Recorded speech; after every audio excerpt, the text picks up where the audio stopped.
The third, and here comes Petrarca again, full of confidence. Handball inside to Gawn. 55 metres, takes out the driver, sets sail for home. Welcome to Little Birdie Podcast, a unique look into the world of sports betting from the eyes of pros. I'm your host, Scoot, and I've got MG here. How you feeling? Good, Scooty. Up and about. Up and about? Yes. NFL started, so it's got us over the hump for the weekend, and now we're previewing. We've got Brownlow coming up this weekend. Oh, huge. Yeah. Almost forgot it's on. And OB joins us from Opsland from Season 1. He was on last week, and he's brave enough to come back in after the absolute pasting we gave him last week about the AFL umpires. And welcome back. Thank you. They had a good week, the umpires. They did. They didn't have much to adjudicate. Yeah. It was very one-way traffic. But Seen and not heard, like children, the umpires. That's right. That's the way they should be. Yes. I thought it was a rev up that you gave him after the show at coach of training, and I was going to congratulate you because that was one of their better performances. Yeah, it was great. Nothing to worry about. I rang the AFL HR department in tears. I can't go on. They were good. Yeah, you're right. There wasn't much pressure in the game to umpire, but yeah, they did a really good job. So hopefully that carries through for one more game. It was interesting, wasn't it? Yeah, one favourite winning emphatically and a roughie just winning emphatically as well. Yeah. So it's funny when you hear, you're chatting to your mates and, we've got the blowout games out of the way, so now the grand final's going to have to be a good match. But God, heaven help us if there's another blowout grand final after those two. So they've had the dream run, I guess, for the first week of the finals. Everything's been chugging along beautifully for the AFL. You thought it was going to be two absolute corkers, and then that happens. It does sometimes play out that way. Everyone sort of gets hyped up for the prelims, and I think that Geelong probably looked a little bit old. I was very bullish on them, so that was disappointing from that respect. But and then the Bulldogs just came out and sort of us against them mentality, and no training session on the Adelaide Oval. They had one Saturday night.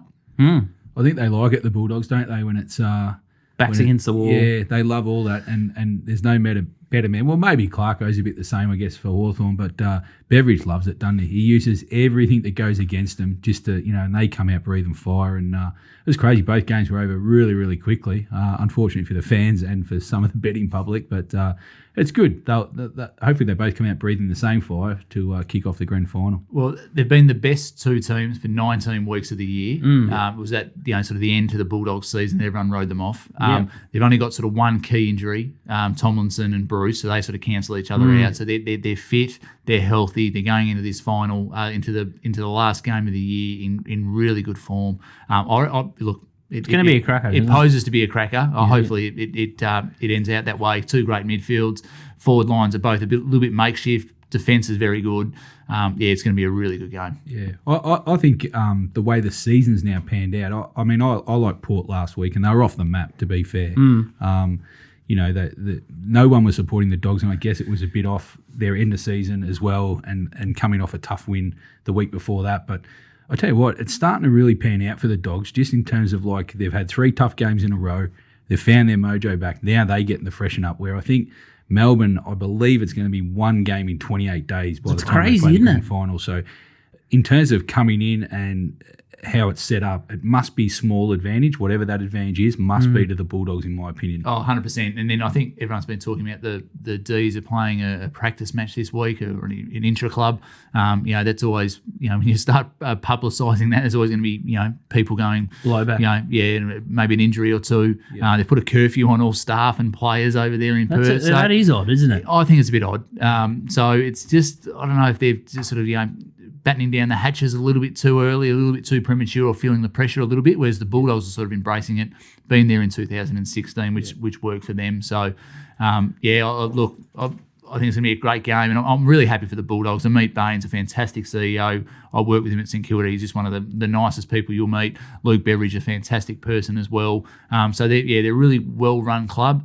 It should promise to be a great game. Yeah, I think the similarities to 2016 is very similar for the Bulldogs. So they've been there and done that. I know they've got a week off now. They've got some players that have gone the whole way. But I think they've got 10 or 11 players still left over from that list. And I think, the 2-week gap is not so much the physical of Melbourne, it's more the mental now. That they don't just have the normal 7-day gap to think of. A lot of their players will be playing this game over and over and over again, and just wonder how much energy they're going to burn out leading up to it. So I think the Dogs potentially will be the calmer team coming in, and when they need to press the button. And Melbourne could a chance to be flat early. Well, and that's the thing. So Melbourne have been in Perth for 3 weeks now. The Bulldogs have only been there for a week. They sort of come out of quarantine on Sunday. So it's still sort of a bit fresh, new and exciting for them. Bit of newness. That's right. You That's can't right. beat You newness. change a new hotel and freshness. Everyone likes newness. bit of II. And then then the Bulldogs have been there before. They know what they're in for. They know what the week entails. They know there's going to be, I think there's people are saying sort of 10, 15,000 at the captain's run. So they embrace all of that. Whereas the D's haven't got any grand final experience. Then all of a sudden you're right. The Neil Bullens, the Cozzy Pickett's, these guys start playing it over in their head, which I hope doesn't happen for the game's sake. But there is that danger. And it was always kind of, I think we've spoken on it several times this year, of obviously Melbourne jumped out, terrific start to the year, and we're going along. And that's always been the question mark of Melbourne, whether they would, in fact, at some page shit the bed, for a better word. You know what I mean? It's like when you haven't been there and stuff. And it's probably not the ideal team. I know the Bulldogs have shared top spot with Melbourne for a lot of it, so it's not like they don't, what we didn't see it coming. But the Bulldogs is probably one side when they started the final series, if you're Melbourne, that you didn't want to see in the grand final for that reason. 100%. Yeah, 100%. And that's, can Max Gawn play that well again? Petrarca and Oliver, they just keep doing their thing. But everything went right for the for the Melbourne. Everything went right. And even the little niggly injuries that they picked up, they seemed to bounce through them. Like the little twang from May, Lever, they sort of got through pretty much unscathed. And I guess that's a big benefit for the Ds. They get May an extra week to, if it was a slight tear or a tiny tweak, you'd rather have him have the week off, and he's ultra important for them. And also for the Bulldogs, like Alex Keith, gives him the extra week. Waitman, it gives him a good hit out this week so he can train fully.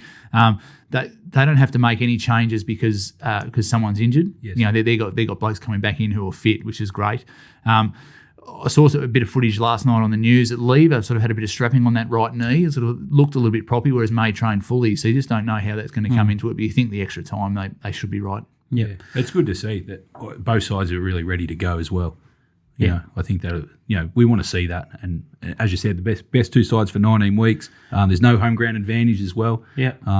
So good to see. Good. It could be interesting though. So good fast deck in the first half, then the second half is played under light. So and it does get a little bit slippery, a little bit greasy. So that could be interesting. Fascinating contest, and I was happy to see Geelong out because we were critical of them most of the year with their speed. I think when we did the early season preview, we made a case for Geelong given their recruits, but all season we were sort of against them from a speed perspective, and they just got outplayed big time, and they need to go back to the drawing board, obviously, and then Port's mental game is something that needs a lot of attention, and Port, I know Georgiades didn't play, but Dixon's a good contester, but he's not a genuine power forward. He's not an elite forward, is he? He can bring the ball to ground, but he doesn't change games. There's not too many times he's torn a game apart, is he? And whether he's got the capabilities as well. I know he gets hung off, and he has a lot of attention in that forward line. But he hasn't done it on a consistent basis for mine. As you said, he's more of a wrecker into the packs and bring it down. That's what Port are made for. But Geelong were poor. And the draw kind of went against Geelong in the fact that they were sent to Perth on a fast deck against a side that likes to play with speed, and they were just clearly shown up. So. Isn't it funny how it's worked out with the no crowd? I think Demons would never have run down Geelong at home if there was a crowd. Maxi kicks the goal, and then all of a sudden the draw shakes out the way it does, and then everything's just turned on its head. It's just one of those sliding doors sort of moments. It's funny how it's all fallen. Have you got a feeling which way the crowd will go for in Perth? Do you think it'll be more of a neutral crowd, or do you think they'll pick a side? I know Melbourne have got some Western Australian boys, and they seem to be getting more of the press. Do you think that they'll go there for the contest, or do you think it'll be? I think it'll be Melbourne. You think it'll be just that romance, the 57 years of no premiership. Bulldogs had that in 2016. They had the romance. I think they'll go the romance. just thinking about the West Australians, obviously, Luke Jackson, Neil Bullen from South Australia, his family are over there. Keziah Pickett from South Australia, but he's got some West Australian relatives as well. So I reckon they'll go for the romance. It'll be interesting because it might fuel the Bulldogs even more for that. 100%. Again, it doesn't matter where we go. We're over in Perth playing Melbourne, and they still don't want to us against their mentality. Beveridge is a great storyteller. I've heard a few of his pre-game speeches, and he'll get them right. Can I ask one more question, OB? If from a neutral point of view, which coach would you prefer going into the game? Beveridge is a master of the on game day, and he's been there before. Not to say Goodwin hasn't, but Goodwin's got Chalk behind him as well. So yeah, he's got some experience with him. He's got Uze, Mark Williams, so that helps. Look, Beveridge has been there. I think Beveridge is a better motivator from what I see. I don't see that from Goodwin, but I think Goodwin's very, he's a meticulous planner from all reports. I don't know him at all, but meticulous planner. So he'll go through everything. I'd probably prefer to be Beveridge. Beveridge seems to throw a few things around, whereas Melbourne sort of stick to their same pattern of play and same people in positions. But I'd prefer to be one of them and not them anyway. Yeah.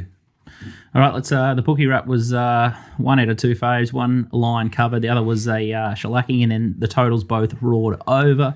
MG, your 10-unit double, you got the first leg, but Port, the second leg, let you down. I played it pretty similar myself. I bet decently on the Ds, and then I loaded up Port Adelaide, and I was, all my chat groups of my mates, I was declaring Port at the price, and I'd had horses, and I had all sorts of doubles rolling into Port Adelaide. I was that confident, and it was a pretty easy watch after 15 minutes of footy. It was over super quick.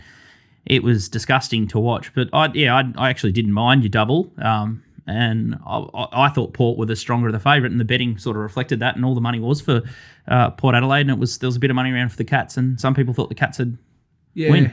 Yeah, I was really strong on Melbourne, just with the way the game set up over there, and they got the job done. And I don't take back the bet on Port at all. We got our money in at the right price. It was an avalanche for a final. Really, the line moved 4 points, which is a lot for a final. And Port being at home and everything like that, it all pointed to it. I wouldn't take back the bet. Just didn't get the job done, and it was over quick, as you said.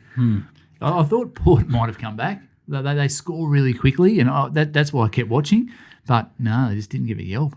I think that touched I think there was a touch ball in about the second or early in the third quarter that got reversed on the scoreboard. That was a telling moment, I think. Yeah. And it gave me interesting for those two teams going forward. There's some good data around that teams that get smashed in prelims don't bounce back the next year as well. It's not a good stat. I know Geelong's got an ageing list, so they're probably a bit different to Port, but geez, the scars might be carried for a while by that Port Adelaide side to have what they've potentially missed out on at home, heavy favourite, well supported with no excuses, especially with Bulldogs coming into that game of what they missed out on. To do that is, that'll take a long time to get over. So it'll be interesting for them next year. Absolutely. And Ollie Wine's a superstar. He could win the Brownlow. A few markets are pointing that way.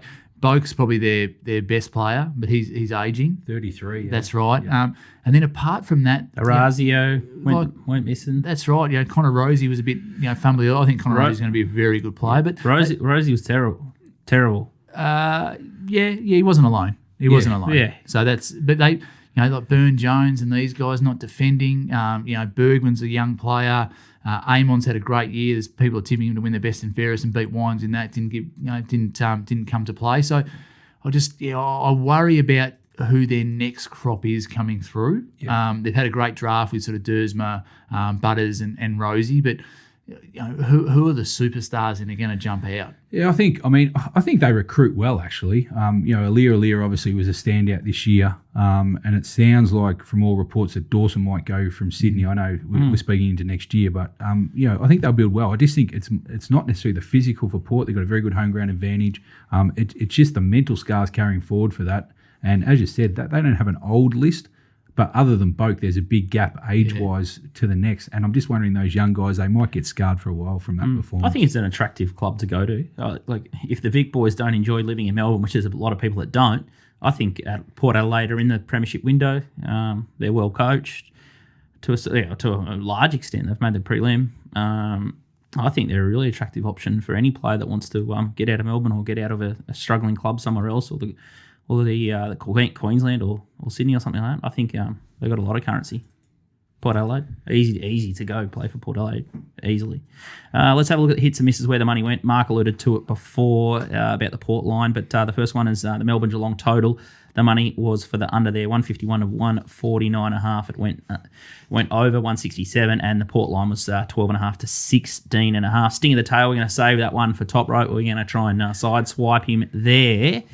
We'll take a quick break, and then we'll have a quick look at an early look at the grand final. If you're busting your chops to try and bet into those markets, there's plenty to bet on this week with the Brownlow as well. So we might look at the Brownlow a little bit more. But the AFL Grand Final we'll preview next. But if you're having a bet this week, make sure you check out Top Sport. They've been on the Gold Coast for 35 years, the Millhands, betting, and they take big bets. So we couldn't put the streams on without them. They're the only ones that have the canisters to take the big bets. So make sure you bet with topsport.com.au. We'll take a break. Welcome back to Little Birdie Podcast. I'm your host, Scoot. We've got MG and OB in studio. I might have to change my little name to NH or something like that, just so I can fit in. But we're going to have a look at the AFL Grand Final now and see what the early market is. And $1.65, the Melbourne Demons at topsport.com.au, $2.30 the Doggies, and 8.5 is the line there with the total 155.5. I look at that market and I think it is about spot on MG. When I look at that, I can't really look at that and think, oh, there's a clear error here. Initially, I thought maybe Melbourne might go up a little bit higher, and I would have been interested to back them. But now I don't know. I just think that's right. A bit unsure. You got another week to think about it. So but I don't know. I thought that, I didn't know. If there was somewhere around $1.80, maybe I'd take the D's, but I don't know. I'm going to sit and wait probably. Yeah, well, the market opened 7 of the early bookies that went out, and everyone else kind of followed. And the only movement so far is some have gone up to 8. So the early indication is from Melbourne push. There's not too many injury fronts that we need to monitor during the week with the 2-week break. So I don't think there'll be massive changes to the market. My early take on it, just with trying to assess this match, is that I just think I'd rather be on the +8 on the Bulldogs side at the moment. I don't think there's too much between the teams. They're 1-1 this year, both by similar margins and at each other's home ground. So I don't think there's too much between them. So I just think when there's not too much between them, I'd always go to the plus first. And I just think there's a few more pointers that I like on the Bulldogs side. And I'm leaning to being in the beverage camp at this stage. I'm still going to back in Melbourne, maybe not get the job done on the day. We spoke about Ben Brown and his impact just structurally. Has he changed? I think Wiedemann got dropped a while ago, and Ben Brown seemed to be the tonic required. So Keith back, provided he plays, there's a good little edge to the Doggies' favour there to stop someone like Ben Brown, don't you think, OB? Yeah, absolutely. And he was very good early on the weekend. Ben Brown straightens them up. Yep. I think it allows sort of Tom McDonald to sort of get up and use his tank and sort of beat his defenders on the way back. Then you've got Jackson playing as that third tall, or Jackson or Gorm. That's been the luxury for them. Yeah. Ben Brown's down there, takes the big, bulky defender, and then Gorn or Jackson, who's down there, gets the third tall, and they're far too good for that player. That's where I think the advantage is for Melbourne going forward. Yeah, I'm not saying there's. Yeah, I agree. I mean, we've got 2 best sides. I think you mentioned 19 weeks between them on top, so there are no surprises. I don't think either side's got weak links. I think Martin coming back in the ruck for the Bulldogs has done the same thing to what, as you said, Brown straightens Melbourne up, and I think now with English going forward on top of Bruce going down for the Bulldogs forward line, it now creates their options for the Bulldogs, that it's not all Norton. And you can see how quickly Norton gets his tail up when he doesn't have that third man across. And that's so important against Melbourne, that English can be freed up by Martin in the forward line. And I'm not saying Lever will go to English, but someone's going to make Lever accountable, because there's a multi-pronged all of a sudden for Melbourne to worry about. I think then Lever then goes to Hannon. And then all of a sudden, Hannon kicks 3 on the weekend. Melbourne know how dangerous he is. He was under their nose for 4 or 5 years. So all of a sudden, Petty goes to English, gives away a bit of height, and who's a better player there? 6 of one, half a dozen the other, and then May goes to Norton, and with a little bit of a dodgy hamstring possibly for May, and Norton very agile. Yeah, correct. Certainly makes them accountable. And if Lever wants to be the third man up and doesn't spoil the ball, well, then you've got Hannon, Waitman, Dale, these guys on the ground. Yeah. And then you saw how dominant Melbourne were in the midfield, and both midfields just bullied and ravaged their opponents to get to qualify in the prelims. This is just mouthwatering, isn't it? The matchups out of the guts, like Oliver, Petrarca, and then Libber on the other side, and McRae. What I liked about just going back through the season is that Melbourne handled the Bulldogs the first time they played, and they blitzed them, didn't they? Yes, and the key is that Beveridge went to school, and I remember previewing that game that the key was for the Bulldogs that they had to go almost underground into the forward line, that they could not bomb the ball up to Lever and May, otherwise they get the same result. They were fantastic the way they dissected the Melbourne defence, got through and got the job done. So now it's up to Melbourne, I think, to respond going forward, that if the Bulldogs play the way they did the second time they beat them, is how are they going to stop that supply? And it does come from the midfield. As you said, Scooty, the midfield matchups are phenomenal. There's no weak links in either. I know Gawn's going to have the advantage over Martin. I get that, but Martin tries all day, and he's unlikely to beat Gawn. But geez, the Bulldogs mids, they've got no weak link either, and chances are a Brownlow medalist will be playing on the day as well. I think the matchup, the key one for me is what do the Bulldogs do with Liberatore? If I'm Beveridge in there and it's grand final day and it's all or nothing, the Bulldogs love that mentality. I'm really keen if Melbourne go after the Bont, but I'm more keen I'm going to watch Libra in the first quarter, because I think Beveridge will let him off the chain. And don't be surprised if he's got someone like Oliver buried on the ground in the first quarter, especially if he wins a Brownlow. And for me, the Bulldogs have got some weapons physically that I don't think Melbourne necessarily have. Petrarca's a bull, but he's not an aggressive bull at the man. He definitely plays the ball. And if I'm the Bulldogs, I'm going out there to shock everybody, and I'm letting Libra off the chain. It's funny because Melbourne have put harms to Liberatore in the past, so that might sort of fire him up a little bit. You saw when Drew came onto him on the weekend, Libba really got a bit of a bee in his bonnet. Just on the Brownlow, if it is Bontempelli that wins the Brownlow, I think he copes better with the Brownlow expectation than Oliver. Being a captain of a club, had a lot more publicity leading in. So there's a lot of media that goes with the Brownlow. So it's going to be interesting if it is Oliver. He looks like he not much phases him anyway. Yeah, but I think he'd be okay. Yeah, but I also like the second string midfields. Dunkley, Treloar, Bailey Smith that goes in there. He's been on fire. That's right, and it's the depth. Brayshaw then goes in there for Melbourne. It's Harms and these guys. It's really mouthwatering in that. And most of them are at the top of their games, aren't they? Absolutely. I mean, Treloar again is another one who was ravaged going in. I thought mostly unfairly, and whether it's Beveridge or someone gets around him, and just you see what happens last week. Just rev him up, and that's what I like. These guys don't have two bad games in a row. That's where Beveridge is so good. He puts his arm around them, so you've got our support, and away you go. All right, let's have a quick early look at the Norm Smith medal for the punters at home. Petrarca's open up favourite 550, Oliver's 675, Maxi Gawn 55 metre on the run. It was just porn, wasn't it, for the Maxi Gawn supporters? $8. Marcus Bontempelli, $8.50. Seems a big price if you like the Bulldogs. The Bont's a good little bet there at $8.50. Jackson McRae, $10. Bailey Smith, $15. He's maybe a player of the final series. Tom Liberatore, absolute critical to those guys. Chances, $18.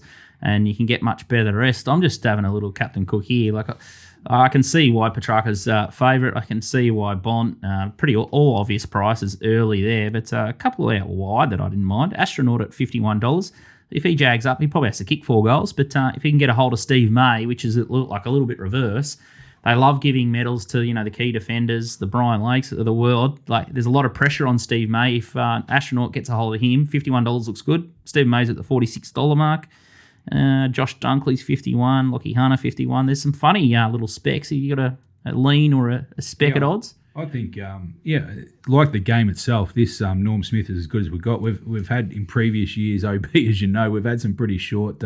Martin's dominated a few years where it's kind of stifled the Norm Smith. But grouse, like, because you can get $5.50 or you $5 into $4, he's off the map. Yeah. And if you like the Tigers, which I've just pressed both these, Yeah. he's been my biggest bet for the whole thing. But I think this year, listen, you could generally pick it's 8 tough. or 10 here at the top of the market and miss. Grand final always can have the ability to throw up, because if a forward goes and kicks 4 or 5, they're definitely into the mix, and there's a lot of players that can do that. We saw B. Smith. I think he's kicked 7 or 8 goals in his 2 games. Yep. He's at a good price. He's a ball winner as well. And you mentioned him going into the midfield. If he's on the end of a couple of goals, that's the kind of makeup for a Norm Smith you want. You want those blokes who can get 25 disposals, maybe jag 2 or 3, get the winning side. He's got the long blonde hair. He can definitely attract it. One for me, another one who's a bit of a lair for me, but I think he's had a great year. Coming back into the side, his value is Cody Waitman. He's got the ability to jag a few. He's a bit flashy. He doesn't mind taking a good mark. He loves getting into the opposition. I don't know if the umpires necessarily like him, but $91. I thought that's a massive price. I thought he was worth a little tenner. Yeah, little tick. Essendon supporters are still a little bit annoyed at him. So look, he gets those free kicks. He puts himself in the right spot. So that's a good market there. What any thoughts? Crystal ball? I'm going a little bit out there. You do. You are out there. I do. Ed Langdon, first goal. He knows the ground really well. I think the wing role is really important. Bulldogs put a huge emphasis on it, and so do Melbourne. I just think he's hard running. Might get on the end of one. A bit of a turnover from half back, and away he goes. 3 bounces down the wing, outside 50. Get in line. He's commentating his own. What price is it? That'd be big odds. He'd be a fair price, I'd imagine. And then Norm Smith, look, Lockie Hunter at $51. It's a big price. His is sort of pepped up then. I like Jackson McRae. And the other one for a bit of value is, look, he probably won't get the votes as Steph Martin, but if he does a job on Gone, commentators look at that stuff. So you just 100 to 1. Yeah, so you just need to sort couple of darts. Yeah, that would be an interesting matchup. Good little markets. Top Sport have got plenty of markets with the grand final. Let's have a quick chat about the Brownlow Medal. We've got the stream on Sunday. OB's going to be on the couch with us as well, so we've probably got a 3.5 hour stream. We'll turn the cameras on at 7. The count's on at 7:30. This is all Melbourne time, so please convert if you're somewhere else watching. It's going to be an absolute cracker, and we've opened the accounts. I think the live stream betting balance at the moment is somewhere around the 33K mark, and the first bet we had was 5,000 on Clayton Oliver to lead at round 10, and then the second bet that we just had was 15,000 at 4.25 on Clayton Oliver to win the Brownlow, the whole thing. So he's been 4.25 into 3.50 looking at the Top Sport market now, and then Ollie Wines is 3.60, so he's been 3.20 out to 3.60. The Bont 4.60, Jack Steele $7, Petrarca $17, and you can basically get much better the rest, and it'd be a very big surprise if anyone comes out of that top 5 bracket. Probably a race in 4. MG, why did you pull the trigger on Clayton Oliver early? You thought the price was going to disappear? The right favourite, Clayton Oliver? Yeah, I think, I see Top Sports has actually just gone into favourite, and Betfair's about to go the same way. I think Oliver deserves to start favourite in this count, and he will. I mean, I think there's going to take some big betting action for Oliver not to start favourite. I thought we'd take the earlier price, and just the way the Brownlow kind of maps out. We'll go into this more detail when we do our stream on Sunday. That I just think he's going to hit the front. We think after round 10, so he's going to get shorter again. Yeah, I just think the way it pans out, him and Bont will be there to shoot down, and I just think Oliver will just have his measure as it's going along. Hopefully, I just like to be on the front runner going forward. I think he will shorten the quickest in the live trade. So I think we get our chips in early, and we see how the count goes live. I've got my $1,000 in, but anywhere between $50 and $1,000, so you can buy 1 unit or 20 units. So Tristan's opened the shoulders there. We're probably expecting the bank usually doubles in the last sort of 24 hours. I think it might get feverish Saturday or even Sunday morning. So we've pushed the bank back to I think about a 3 o'clock or 5 o'clock in the afternoon Sunday close. So you can jump on board and just let us do the betting for you. OB, you can sit back, relax, and enjoy the show. It's worked before, so why change a winning formula? Exactly. And I think this is the one event as a punter I like to be on the punter's side. I've been a bookmaker before, and it's disastrous. All these all these multis that just combine, and the race is already run. So you've got guys like MG, he's got spreadsheets, he's got mates and other insiders that he's got a hold of. So we've got access to all the different spreadsheets. We've combined the wisdom, and I think we're hopefully we've found the winner. Hopefully we've found the winner at the round 10 mark, and then hopefully Clayton can hold the Bont off, because the Bont does get the staggers. We I think it was about 4 weeks out. We said it's Bont's Brownlow. He got into $1.90. We thought that was a touch short. Yeah. He started to wobble out to 210, 220, and now he's express out to 460. So there's a lot of people with Bont getting the staggers for the last 3 weeks and not getting a vote. So it's going to be an absolute cliffhanger. Not sure he gets the staggers. There's a few blokes that are polled well late. Yeah. I mean, I think the Bont will keep drifting. I think you'll see Bont start with a 5 in front of it come Brownlow. I'm not discounting the Bont. I just think there's 4 genuine chances in this count.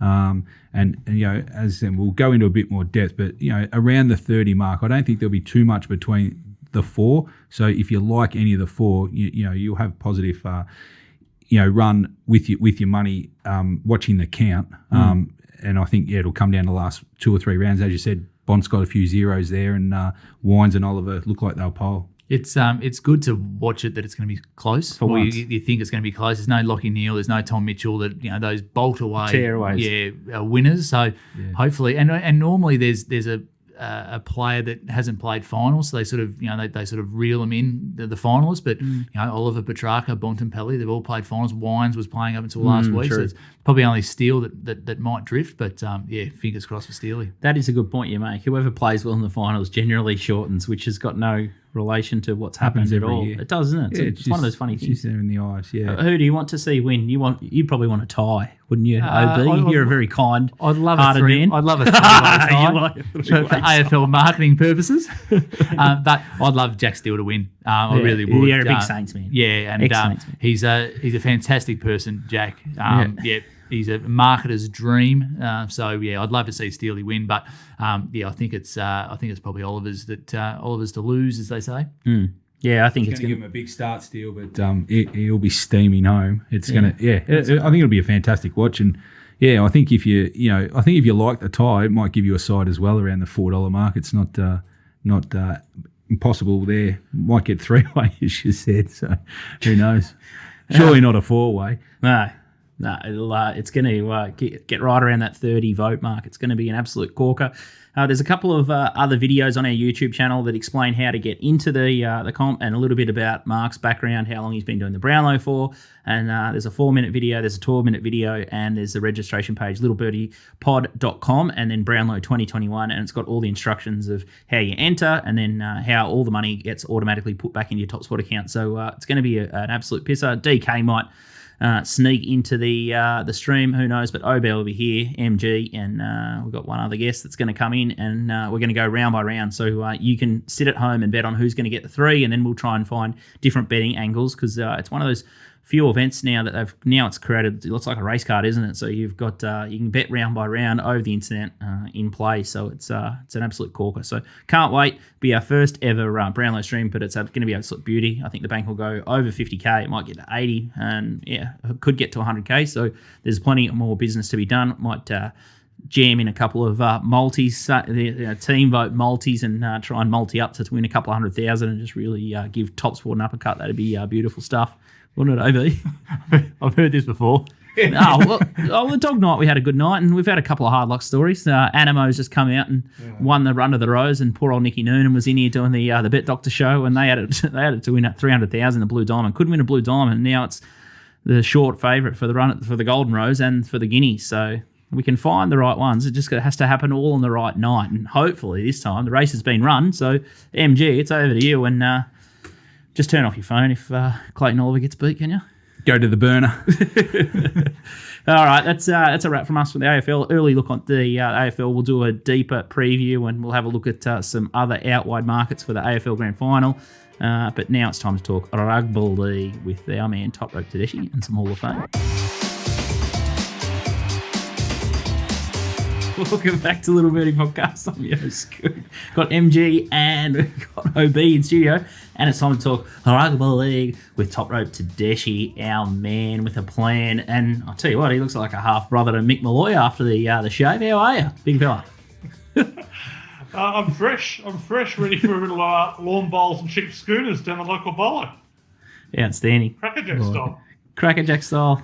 Top Rope, we've saved one of our favourite little segments, Sting in the Tail, where we go on a little bit of a rant, and we thought, we may as well just push this back into the NRL zone and your sort of hitting zone. And there's been some controversy over the weekend, and it was all around the fixturing. And there's a couple of different angles here. And what's happened? The Melbourne Storm game, they've tried to fixture it on the same time as the AFL Grand Final. And I thought it was a bit of a marketing stunt from the NRL to put them on the map, because no one's really talking about rugby league down here. And I suppose like AFL is Australia's game. I thought, okay, this is a cool marketing attempt from the NRL to be a little bit relevant. PVL, very good idea. He was always going to backtrack and renege. You're nodding, MG. It's a stunt. Top Rope's just tuned out after you said AFL's Australia's game. Yeah, he's not interested. Prelim, grand final, the big dance, whatever you want to call it. It was a bit of a piss take from the NRL. OB, your thoughts on the whole fixturing matter, the prelim and the AFL clash? Well, I think PVL summed it up. He said, "What's AFL?" So that lacks intelligence. Absolutely. Mm. And I sort of alerted Top Rope to it. It might have been, I think it was Sunday night or Monday. It could be anything in these COVID times. And then up pops this little article in The Guardian column by none other than Nick Tedeschi, titled, NRL puts rugby back in its box by appeasing AFL with finals fixture move. I could just, if anyone's seen that GIF on Twitter with the cat typing, I can just imagine the fury in Top Rope just bashing out that article like that little white cat on the couch, just hammering the keyboard. And then the next little line is, rather than promote the stature of one of the most important games of the season, the prelim final, the league has undermined the gateway into the grand final. Nick Tedeschi, all I hear is deathly silence. Your life support. I know you're trying to press buttons, Scoot. And guess what? It worked. It worked real well. I am real fired up now, I'll tell you that. For starters, AFL, the game played in Australia's least populous states. Definitely not Australia's sport. No one cares about it in New South Wales or Queensland. Play on. The AFL Grand Final usually played in the daytime, no? So what? They've been approached on a rugby league prelim time. So yeah, just confirming that. Well, it's in Perth because it's a national game. Perth. WA doesn't even want to be part of Australia. You've seen Mark McGowan. He's just continuing on. You know, the guy from the Hutt River Province who seceded probably he'd probably be premier these days if he was still around. So I won't cop that in the slightest. For starters. Well, if not for starters, we've already started. Let's just move on. Rugby league has been run by eunuchs and pansies for way too long. We thought we finally had a saviour in PVL. 2 weeks ago, CEO Andrew Abdo says, we'll stand our ground. Well, he stood his ground like Neville Chamberlain stood his ground leading into World War II with Hitler. Absolutely capitulated. Absolute disgrace. There is absolutely no reason for the NRL to remove this. One, it's an important game. If you really want it to be played in the daytime, schedule it in the daytime for the first place. If you want it at 7:30 on a Saturday night, play it at 7:30 on a Saturday night. Who cares? No one cares about what the NRL prelim number is for the AFL Grand Final. At the end of the day, they're only going to look at what the AFL Grand Final number is, the NRL Grand Final number is. And this will do nothing but help the NRL Grand Final number supersede it. So absolutely ridiculous. I'm absolutely sick of the weak leadership in rugby league. We thought we had a strong man leading, and it turns out maybe not. So for a guy who wants to move the Melbourne Cup, which is a fair statement to make, for a guy who in April said he would advise never watching or playing AFL, he sure took a fair dive for when the AFL came knocking, didn't he? Well, so where is your I Love PVL shirt? It's usually hung with pride on the back of your door, and What have you done? Have you turned into a noose? Has it got burn marks on the welcome to Orange Town sign? Where's it gone? It's MIA. I will say this about PVL. The relationship's not dead, but you want to start showing a few of those strongman characteristics sooner rather than later, because it's hidden away, and the next pansy move we see, it'll be straight into the garbage bin and set on fire. It's genius marketing from the NRL. No one even knew that there was a prelim on and that was going to clash with the AFL. Now you've got the perfect sequence for gambling. You've got the Golden Rose into the Melbourne Storm, which will cruise to the premiership, as you know, top rope. And then you've got the main game. You've got the national game over in Perth, because they've got sides over in Perth. So we've got a big stadium over there, Adelaide, Queensland. We get bigger attendances all over the country in every state of Australia than rugby league, and that's the national game. Yeah, PVL played it well. I think he was genius marketing. Yeah, he was. He's in a poker hand with the AFL. He looked at his cards and he laid them down. It's fair enough. So he looked for a different time slot. You can't play every hand. Nice bluff. Win. Yeah. Nice bluff. As you will know, MG, as you will know, with my preponderance to enjoy wagering on every sport at all hours of the day, you can play every hand. Speaking of playing every hand, Hall of Fame time is a little bit of Hall of Fame is for someone who does something marvellous on the punt. Manly Seagulls were in last week. Our man Anthony Jupp with the NFL Raw, where he rang up and figured out how long the flyover time was for the national anthem. Jamie Carr's been in there. She's controversial. We love her. We love Cam Munster. He loves kittens. We love kittens. Kittens is now going onto its 88th day in a row shut. I'm just making up that figure. But if you tell us how many days Kittens has been shut for, I'll send you a Bookie Smash merch pack and some little Birdie stubby holders. We've got the new stubby holders here too, so they're outstanding. So if anyone can do their research and tell us how long Kittens in South Melbourne has been shut, we'll send you a merch pack. Just check your bank account, Scoot. I tell you. See when the last transaction was. Yeah. At Cecil Street. I tell you what, you can get a bottle of vodka for $250, I'm told. So I think that's pretty good value when you go get bottle service. I think that's definitely worth getting the jab for, so you can get back into kittens. Anyway, Hall of Fame. Let's get back on track. Not many Hall of Fame nominees. I had an absolute wipeout. I laid incentivise. I was all in on Port Adelaide. Thank you very much. They still haven't realised that the game's started yet. The Port Adelaide Power, mentally they were shot. And after the weekend, my confidence was shot. I think Maxi Gawn's 55 goal on the run was so electrifying. I'd nominate it in a really tough week, I reckon, for Hall of Fame nominees. Oh, I tell you what, OB, you declared Port Adelaide, but you declare, or you like Geelong, but then you actually tipped South Sydney Rabbitohs bullishly. So that's nearly Hall of Fame worthy. But MG, yeah, I saw that someone on my, one of my 73 followers on Twitter, at LukeOB15 if you want to join, said what's all in. I said, I'm all in on South Sydney. They said, what's all in? And I said, I'll tell you what's all in. It was a oney, really. Yeah, MG, who you got this week? Yeah, no, it was a tough week, but Scooty, as you know, we just started our NFL show at Little Birdie, third and long, and we had week one over the weekend. And I wouldn't call him a shy man, our president of the Hall of Fame, but he definitely won't put his hand up to nominate himself. But anyone who followed the week one tips at third and long, or should be jumping on board for week two. Top rope. Top rope in a disastrous week for punters went 5-0 on the line and total, which is unbelievable start to week one. So. Yeah, with so many favourites getting overturned. And then I think he was like 4-0 in the NRL. So he was on fire. He nailed all the right plays. He's not going to collect NRL. He won't collect the trophy at the end of the year, but we'll put him in. I think it's time to put him in his own. He's never been in. Yeah, he goes in. That's all right.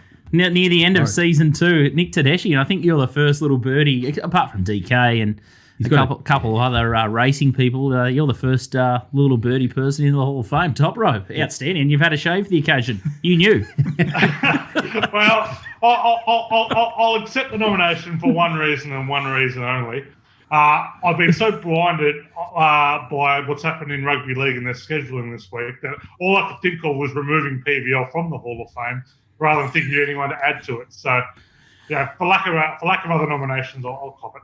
All right, and I don't mind the old remove PVL. I think it's an overdue play. Let's get rid of him. He's foe of the punter. He's not friend of the punter. I can't even remember what he was in for, so let's remove him. Let's talk about the games on the weekend. Melbourne Storm, Sea Eagles. I tell you what, they clicked into another gear. Read this one like an absolute book. Tommy Turbo was put back in his box. Gus Gould was right. I was right. And more importantly, you said Storm would cruise to the premiership, and I tell you what, they're one win away from the big dance, the grand final, and wowee, they are a side. They clicked right back into gear. I was pretty confident once the finals rolled around and they had their full side back in that they would click into gear, and they really did. Manly were never a shot. To be honest, that 40-12 scoreline probably flooded Manly, to be fair. They scored a really soft try when Lumi fell over off a long kick and also spilled it on a bomb. So, look, Melbourne are just flying at the moment. They're the best team in the comp. I really don't get this talk about Penrith being a primary threat. Penrith can't run with Melbourne. Penrith have one way of winning a game. That's grinding the other team to dust. Good luck if you want to try to grind Melbourne to dust. OB, I know you don't like the Melbourne Storm, but you can sing them a praise. You can say that the win was good. No, I did watch the You game. allowed to. Yeah, no, I thought they were outstanding. Just that the first sort of 20, 25 minutes put it all to bed. So Manly didn't have any answers. I think they scored their 2 tries within sort of 3 or 4 minutes of each other. So, they're very good. Credit where credit's due. It looks like Storm and South City in the big GF. How does that make you feel? Oh, nervous. And the Pap's back as well. He had a little double. He looks on fire. Yeah, they were sounding the alarms. Kenny Bromwich on fire. Sound the alarm. The Pap is back. They just mesmerising. What about the Roosters and the Titans? They were very shaky. They probably deserved to lose the match, I would have thought, in those late dying seconds of the game. Top rope. Yeah, I'll tell you what. I was pretty confident in the minus that game and backed that, and it felt like the Roosters for 65 minutes were going to run away and win that game by 30. And then Ikuvalu dropped the ball coming off his own line that led straight to a Jared Wallace try, which was one of the dumbest, most egregious errors in finals history. Got back in the game. The Titans should have won. How Patrick Herbert could ever show his face again on the Gold Coast is beyond me. All he had to do was pass to his outside. The serve Corey Thompson gave him afterwards, one of the great sprays of all time. And I also love that Corey Thompson, life and soul of rugby league, just a try. The guy bloke who tries the whole time, widely beloved and respected. Cops zero grief for absolutely slaying his teammates. So God bless. Good stuff. Silly Sunday might have been interesting at the Gold Coast Titans headquarters. Yeah. Any leaks? Any stories? Mad Monday. I tell you what, it's been a really. We've been bereft of all Mad Monday. Broncos. They had a whoopsie. Yeah, Broncos. The A couple Broncos of players had a wrestle. Yep. Had a wrestle. Had a wrestle. That's how they described it. And bloke's got a cut eye. He said it was a wrestle. All right, what about the big match, the low scoring affair? PVL would have been giggling that it was a 16-10 scoreline with the Rabbits. They were solid in defence. It was tough. Penrith didn't like it. Did you like it? Top rope. Oh, I loved it. I loved it. One, because I was on the under, so absolutely gave to that. But look, I've really come to hate Penrith this year. I really have come to hate Penrith. They are an entitled punishment team. Anyone who thinks they're fun to watch is off their heads. No rap on the Panthers. Good to see them get smashed. And look, the game was great. Much prefer to see the Bunnies win. Bunnies have now lobbed on the easy side of the draw. Like OB said, should be in a grand final. But I'll tell you what, the real match came afterwards when Ivan Cleary, in one of the dumbest things you've ever seen, tried to deflect and play some mind games with Wayne Bennett, who absolutely slayed him in the press conference. Don't mess with Wayne on that front. He destroyed him. And how any Penrith Panther could have respect for their coach after that embarrassing shellacking is beyond me. So it was like Federer playing It was like Federer playing an Australian Open qualifier in the first round. 6-1, 6-love, 6-1. The only reason he would have won those 2 games was some compassion from Federer. Some compassion I don't think Wayne Bennett has for Cleary. Too early to talk tennis. We're just getting over Novak Djokovic. We stopped another one with Lock of the Week, which is a segment that we're going to bury a long way down. A long way down. All right, give us your little fanboy appraisal of the South Sydney Rabbitohs. Come on, OB. You've been waiting for it all week. You got it right. You've proved us all wrong. You got the big price, $4.40 or whatever it was. Come on, gush a little bit for the Bunnies. Tell us why they can win the whole thing. I'm not a Thomas Burgess fan, but Jesus, he was outstanding. He was brilliant. Yeah, I think he carried 190 metres. The next best was just over 100. He was very good. I think what's happened to the Bunnies in previous times is the Storm and Penrith have put 50 on them, and they've held the Panthers to 10. It's a Wayne masterstroke. Defence wins premierships, and Wayne's just tighten the screws, and away we go.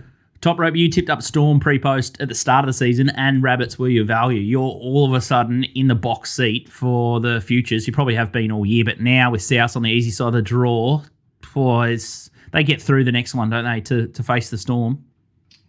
Should do. I reckon Man, we'll get to this soon, but I reckon Manly are maybe a little bit overrated at the moment. And the Roosters are just too busted up to beat the Rabbits, as we saw probably 4 or 5 weeks ago. So I'd be surprised if South were in the grand final. I reckon South have better things to get to the grand final than the Storm. I think whoever wins the Storm Penrith game will be the favourite. Will be a very heavy favourite in the grand final. But to get to the grand final, Souths are in the box set for sure. And a bit of a marketer's dream if it is the Roosters and the Bunnies after Latrell and Joseph Manu. So a bit happening there. Oh, wouldn't that be exciting? Can you believe some of these games aren't going to be played in Sydney? It was like Penrith and Parra this week. Just a stunning game that would have got a huge crowd to either Bankwest or ANZ. I mean, the possibility of a South Roosters prelim, which would have got a massive crowd, all being played in Mackay. What are the chances? Disgusting, isn't it? And Cheers, and the Parramatta Eels line was 7.5, and they won by 8 over the Knights. Did you learn anything about that game, or is it just making up the numbers? I learnt that when you back them on a 7.5, that sometimes the bunker can help you.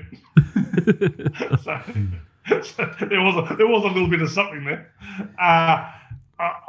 The Parramatta right edge defence. With your man, Fergie Ferg, who is maybe the worst defender. He has the turning circle of a 747. He is that slow.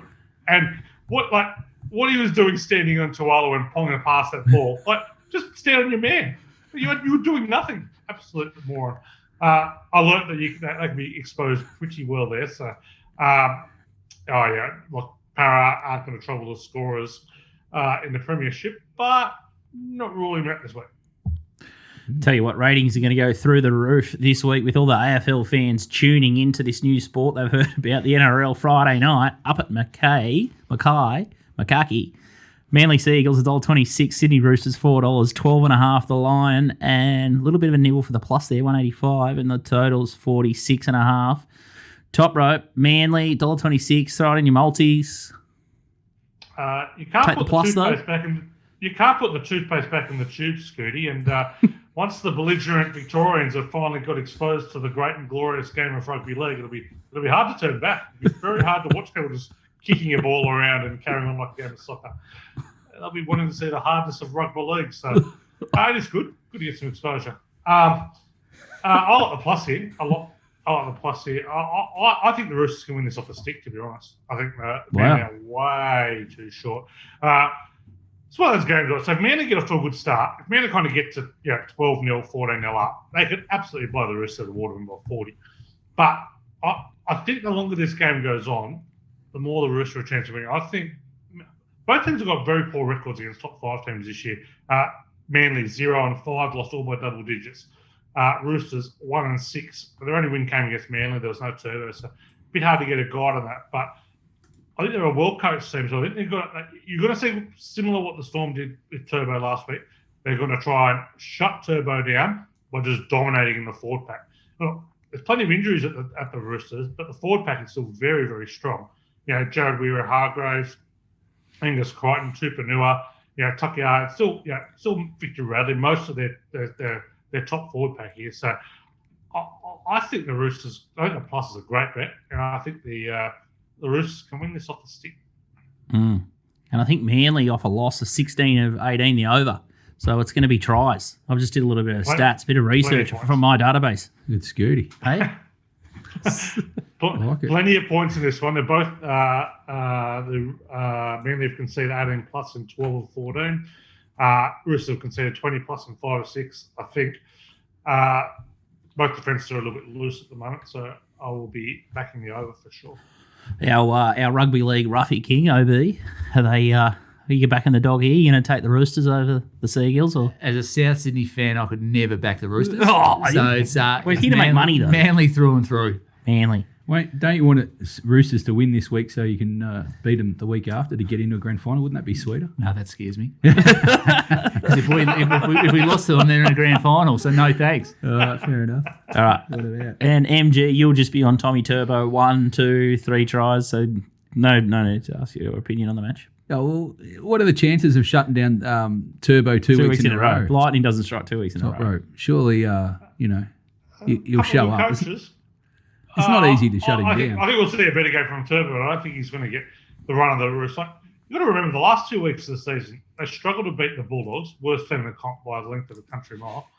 And then they were up by 6 points against the Cowboys with 12 minutes to go. Cowboys are hopeless. They're the worst defensive side in the comp. So, I don't think Manly are going that well. So, I think Turbo can be shut down relatively well. I wouldn't say shut down, contained, perhaps a better word. But I don't think he's going to be blasted with the paddock like he does against these absolutely hopeless teams. I'm going to send Turbo that clip there. He'll get shut down just to rev him a little. Well, Turbo might deserve to be shut down because I just got word that Turbo. There was a story in the paper yesterday to say that he played junior AFL with the Sydney Swans and may have been lost to it. Blah blah blah. You know what? If you're in New South Wales and you're playing AFL, you're in the sea and you're in the sea for good. See you, Turbo. Saturday night, Penrith get a chance to avenge their loss. Penrith $1.22, Parramatta 4.40, and the line 12.5. I think they've just cut and pasted the same odds for both games almost. 42.5 the total here, so expecting less points. Surely Penrith bounce back here against Blake Ferguson's Eels. My Blake. They probably do bounce back. I've got to take the plus here, and particularly keen on the under, which is probably the guiding the bet on the plus here. But these two teams hate each other, and they nearly always play low-scoring games. You see a lot of scores in the 20s when these two play, even the teens. Scrap when these guys played in round 25 this year. The Eels were resting 14 of their 17 best, so hardly any players there. Typically, these games have just been low-scoring and tight. I think 8 of the last 12 have been one-score games. So, look, Penrith are probably too good, too classy. Yeah, I think Cleary's going to have an absolute field day. And if you're backing some anytime try scorers, you want to be on Burton and Brian Tootle. They'll be up against on Fergie Ferg's side. So they're going to have a field day out there. But I think I can see kind of Penrith winning this one, 18-6, 20-12, something like that. So I'll small the plus, but big the under in this one. It'd be a wet dream if Penrith went out in straight sets for you, Top Rope.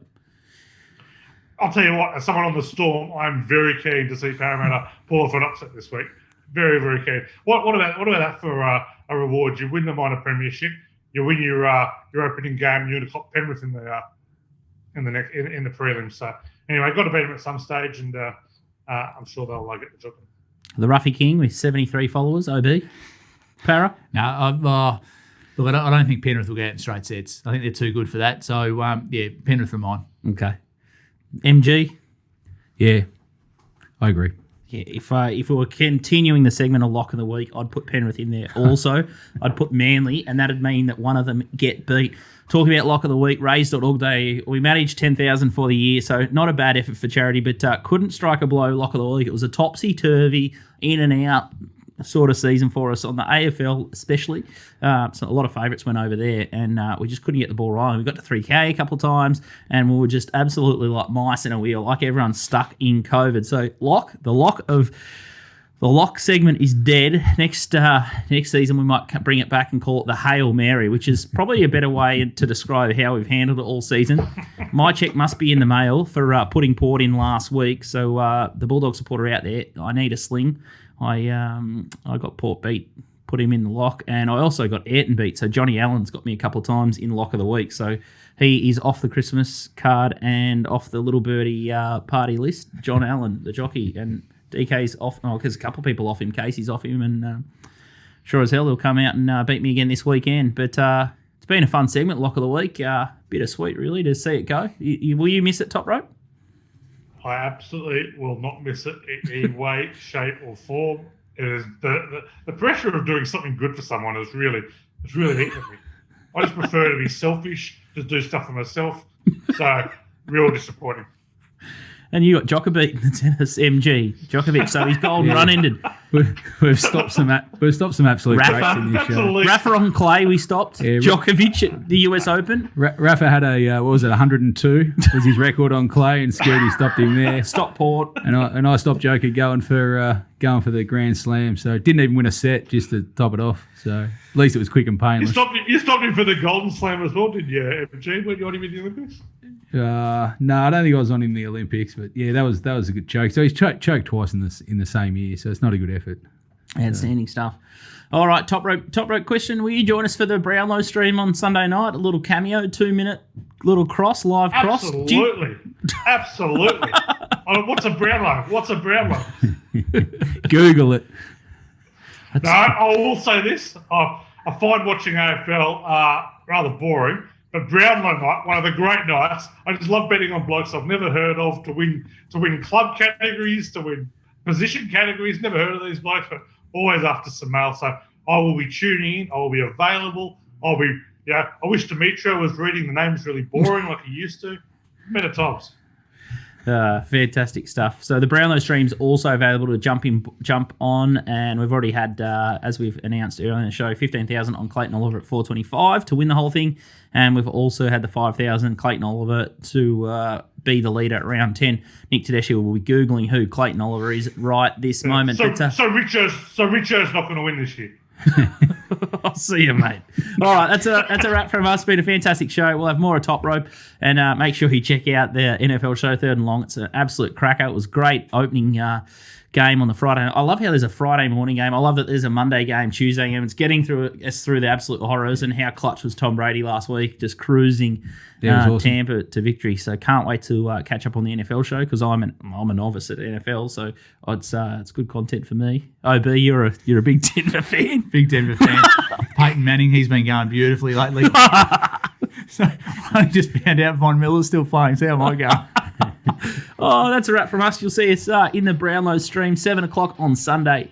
Set your alarm for it. It's going to be a beauty stream. MG will be in the hot seat. So if Clayton Oliver doesn't win, we might have a week off. We're out. See you. Lucky's not the lock. See you next week.